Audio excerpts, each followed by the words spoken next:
क्या सिकंदर एक महान विजेता था? ग्रीस के प्रभाव से लिखी गई पश्चिम के इतिहास की किताबों में यही बताया जाता है और पश्चिम जो कहता है दुनिया उसे आंख मूंद कर मान लेती है। लेकिन ईरान, भारतीय और चीनी इतिहास के नजरिए से देखा जाए तो ये छवि कुछ अलग ही दिखती है। मैसेडोनिया के रहने वाले सिकंदर का जन्म 356 ईसा पूर्व में हुआ था। मैसेडोनिया उत्तरी यूनान से बाल्कन तक फैला हुआ इलाका था। सिकंदर के पिता उस समय उस रियासत के राजकुमार थे।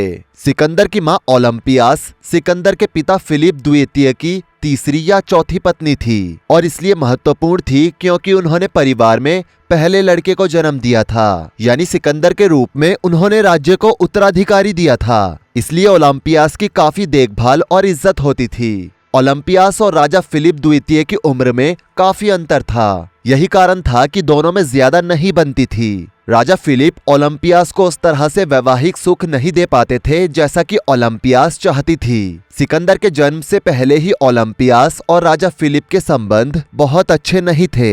जैसे जैसे सिकंदर बड़ा हो रहा था वैसे वैसे राजा फिलिप और ओलंपियास के रिश्तों में खटास और बढ़ रही थी। ओलंपियास चाहती थी कि सिकंदर राजा बने, लेकिन राजा फिलिप को कुछ और ही मंजूर था। इसलिए फिलिप और ओलंपियास के बीच लड़ाई और ज्यादा होती थी। धीरे धीरे सिकंदर अपनी मां के लाड़ प्यार में और राजसी प्रवृत्ति में पड़कर बिगड़ता चला गया और शराब, चरस और गांजे आदि के नशे में लिप्त होने लगा। धीरे धीरे अब सिकंदर मैसेडोनिया की वेश्यावृत्ति में भी लिप्त हो गया और क्योंकि वो राजा फिलिप का एक लौता बेटा था इसलिए कोई उसे कुछ नहीं कहता था। बात यहीं तक खत्म नहीं हुई। कहा तो ये तक भी जाता है कि उसके संबंध उसकी मां से भी हो गए थे, लेकिन इस बात में कितनी सच्चाई है और कितनी नहीं इसके बारे में इतिहासकारों में भी मतभेद है। सिकंदर को अब सिंहासन की सनक थी। वो बस मैसेडोनिया पर राज करना चाहता था। इसलिए ओलंपियास ने अपने पति को यानी कि राजा फिलिप को मारने का प्लान बनाया और वो सफल भी रही। इस प्लान में ओलंपियास का साथ दिया ओलंपियास के कुछ खास सैनिकों ने। ये वही सैनिक थे जो ओलंपियास के हुस्न के गुलाम थे और उसके हुस्न का जाम पीने को तरसते थे।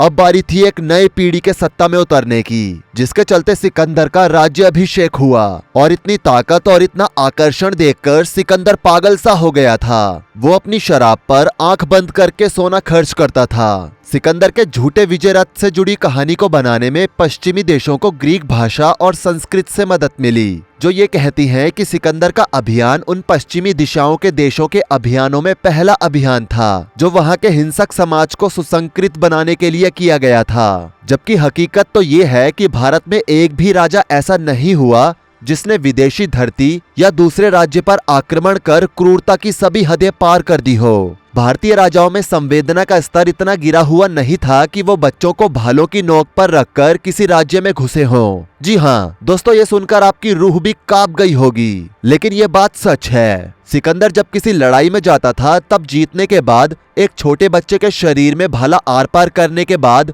उसे हवा में घुमाते हुए तब तक घुमाता था जब तक कि इस बच्चे के शरीर के अंग इधर उधर निकलकर पूरी तरह से न गिर जाएं। सिकंदर एक छोटे से देश यूनान के राज्य मैसेडोनिया का शासक था, एक ऐसा देश जिसे फारसियों ने कई बार कुचला था। मैसेडोनिया के लोग फारसियों से बेपनाह नफरत करते थे। यही नफरत ही थी जिसने फारसियों के साम्राज्य को ढा दिया और तहस नहस कर दिया। सिकंदर के सिंहासन पर बैठने की कहानी क्रूरता से ही प्रारंभ होती है और उसका अंत भी क्रूरता से ही होता है। सिकंदर ने अपनों को ही तड़पा तड़पा कर मारा था। सिकंदर की अपने पिता से शत्रुता थी। माता और पुत्र ने मिलकर पिता को ठिकाने लगा दिया। अपने पिता की मृत्यु के पश्चात उसने अपने सौतेले और चचेरे भाइयों का भी कत्ल कर दिया और खुद मैसेडोनिया के सिंहासन पर बैठ गया। सिंहासन पर बैठते ही उसकी महत्वाकांक्षा और बढ़ गई। इतिहासकारों के अनुसार सिकंदर एक क्रूर, अत्याचारी और शराब पीने वाला व्यक्ति था। सिकंदर ने अपने शत्रु या मित्रों तक के साथ कभी भी उदारता नहीं दिखाई। उसने अपने अनेक सहयोगियों को उनकी छोटी सी भूल से रुष्ट होकर तड़पा तड़पा कर मारा था। सिकंदर एक दोगला इंसान था। उसने हर उस व्यक्ति को जान से मार दिया जिसने सिकंदर का साथ दिया। सिकंदर जब फारस पर आक्रमण करने के उद्देश्य से निकलने वाला था, उसके पहले ही उसकी सौतेली बहन जिसके दादा फारसी थे उससे सिकंदर ने खूब अय्याशियां की। उसकी अय्याशियों के किस्से इतिहास में खूब मशहूर हैं। पहले तो सिकंदर अपने जिस्म की प्यास बुझाने के लिए वैशाल्यों में जाता था, लेकिन बाद में उसने अपने महल को ही वैशाल्य बना लिया था। सिकंदर ने धीरे धीरे करके अपनी सौतेली बहनों को ही अपना शिकार बनाना शुरू कर दिया और अपनी तरह उन्हें भी नशे का आदी बना दिया। हाल ये हो गया था कि अब जब सिकंदर को समय नहीं होता था तो उसकी सौतेली बहनें महल के सिपाहियों के साथ छुप छुप कर अपने जिस्म की गर्मी को शांत करवाती थी। सिकंदर ने फारसियों को 2 बार हराया। पहली बार बैटल ऑफ ग्रेनिकस में सिकंदर ने पश्चिमी तुर्की के तट पर आगे बढ़ते हुए 20,000 फारसी घुड़सवारों की एक सेना को हराया और उसके बाद आसपास के शहरों को जीत लिया और फारसी नौसेना को ठिकानों से वंचित कर दिया और यहाँ से खूब सारा धन बटोरा। उसके बाद बैटल ऑफ इसस में सिकंदर की सेना का प्रदर्शन बहुत अच्छा रहा। ये महत्वपूर्ण लड़ाई 333 ईसा पूर्व में दक्षिणी तुर्की के प्राचीन शहर इसस के पास लड़ी गई थी। फारसियों का नेतृत्व डेरियस III ने किया था। फारसियों की सेना कमजोर पड़ने के कारण अपना साम्राज्य छोड़कर भाग गई और यहाँ पर सिकंदर ने लड़ाई के बाद यहाँ की औरतों और बच्चियों के साथ बहुत बुरा बर्ताव किया। सिकंदर और उसकी सेना ने यहाँ पर हजारों लड़कियों और औरतों को महीने तक बिना कपड़ों के रखा और उनके साथ क्या क्या किया ये शब्दों में भी बयान नहीं किया जा सकता है। फारसी इतिहासकारों के अनुसार सिकंदर एक क्रूर और हत्यारा व्यक्ति था, न कि महान। एक बार किसी छोटी सी बात पर उसने अपने सबसे करीबी मित्र क्लीटोस को मार डाला था। अपने पिता के मित्र परमीनियन जिनकी गोद में सिकंदर खेला था उसने उनको भी मार दिया था, जिसके बाद उसने उनकी पत्नी और बेटी को अपनी रखैल बना लिया था। प्रसिद्ध इतिहासकार एरियन लिखते हैं, जब बैक्ट्रिया के राजा बसूस को बंदी बनाकर लाया गया तब सिकंदर ने उनको कोड़े लगवाए और उनकी नाक और कान दोनों को कटवा दिया। इतने पर भी उसे संतोष नहीं हुआ तो उसने अंत में उनकी हत्या करवा दी। सिकंदर के गुरु अरस्तु ने सिकंदर को हर मौके पर सहयोग और सलाह दी, लेकिन उसने अपने गुरु अरस्तु के भतीजे कलास्थनीस को मारने से जरा भी संकोच नहीं किया। इतिहासकारों के अनुसार सिकंदर की सेना जहां भी जाती थी पूरे के पूरे नगर जला दिए जाते, सुंदर महिलाओं का अपहरण कर लिया जाता और बच्चों को भालों की नोक पर टांगकर शहर में घुमाया जाता।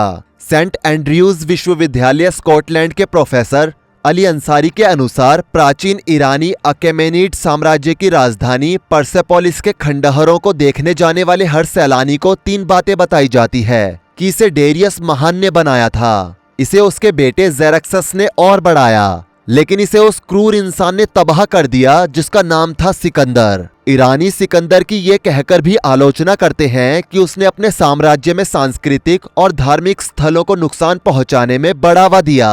उसके समय में ईरानियों के प्राचीन धर्म पारसी धर्म के मुख्य उपासना स्थलों पर हमले किए गए। सिकंदर ने ईरान के राजा दारा को पराजित कर दिया और अपने आप को विश्व विजेता कहलाने लगा। विजय के उपरांत उसने बहुत भव्य जुलूस निकाला। महज 32 साल की उम्र में मौत के मुंह में चले जाने वाले सिकंदर को ईरानी कृति शाहनामा ने महज एक विदेशी राजकुमार माना है और उसे कभी महान घोषित नहीं किया। महान तो सिर्फ पश्चिमी संस्कृति के लोग मानते हैं। जब सिकंदर भारत आया तो उसने राजा पोरस का नाम बहुत सुना, इसलिए उसने पोरस के पास एक मेहमान की तरह शरण मांगी। उसे पता था कि भारत में मेहमानों को भगवान का दर्जा देते हैं। जो सिकंदर अपने बाप का सगा नहीं हुआ वो राजा पोरस का सगा कैसे हो सकता था, आप ही बताइए। जिसके बाद सिकंदर ने राजा पोरस पर हमला किया और दोनों की लड़ाई हुई। इस लड़ाई में राजा पोरस जीत गए, लेकिन अगर पोरस हार जाते तो क्या वो जिंदा बचते और क्या उनका साम्राज्य आज यूनानियों का साम्राज्य नहीं हो जाता।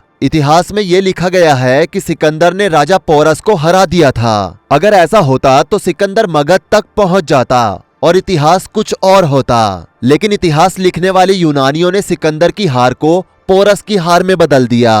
फारस में भव्य जीत के बाद पोरस से हारे हुए सिकंदर का नाम, सम्मान और उसकी प्रतिष्ठा बनाए रखने के लिए यूनानी लेखकों ने ये सारा झूठा जाल रचा। स्ट्रेबो और श्वानबेक आदि विदेशी विद्वानों ने तो कई स्थानों पर इस बात का उल्लेख किया है कि मेगास्थनीज आदि प्राचीन यूनानी लेखकों के विवरण झूठे हैं। ऐसे विवरणों के कारण ही सिकंदर को महान समझा जाता है और राजा पोरस को एक हारा हुआ योद्धा, जबकि सच्चाई इसके ठीक उल्टी थी। सिकंदर को हराने के बाद राजा पोरस ने उसे छोड़ दिया था। अपने देश वापस लौटते समय रास्ते में सिकंदर का युद्ध जाटों से हुआ। जाटों से युद्ध में बुरी तरह घायल सिकंदर बाद में मारा गया। इतिहासकार बताते हैं कि वो शराब पीकर युद्ध लड़ता था। यूनानी इतिहासकारों के झूठ को पकड़ने के लिए ईरानी, चीनी विवरण और भारतीय इतिहास के विवरणों को भी पढ़ा जाना चाहिए। इनमें सिकंदर की असली सच्चाई छुपी हुई है। यूनानी इतिहासकारों ने सिकंदर के बारे में झूठ लिखा था। ऐसा करके उन्होंने अपने महान योद्धा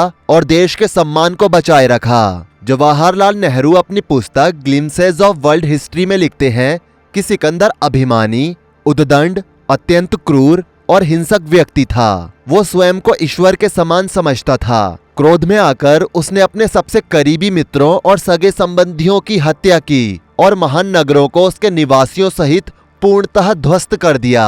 वैसे दोस्तों, आपको क्या लगता है, क्या सच में सिकंदर महान था या फिर सच में महानता सिकंदर के सर पर थोपी गई? अपनी राय हमें नीचे कमेंट सेक्शन में जरूर बताएं। वीडियो को लाइक करें, शेयर करें और ऐसी ही और वीडियोस के लिए इस चैनल को सब्सक्राइब करके साथ में बेल नोटिफिकेशन को भी ऑल पर सेट कर लें। धन्यवाद।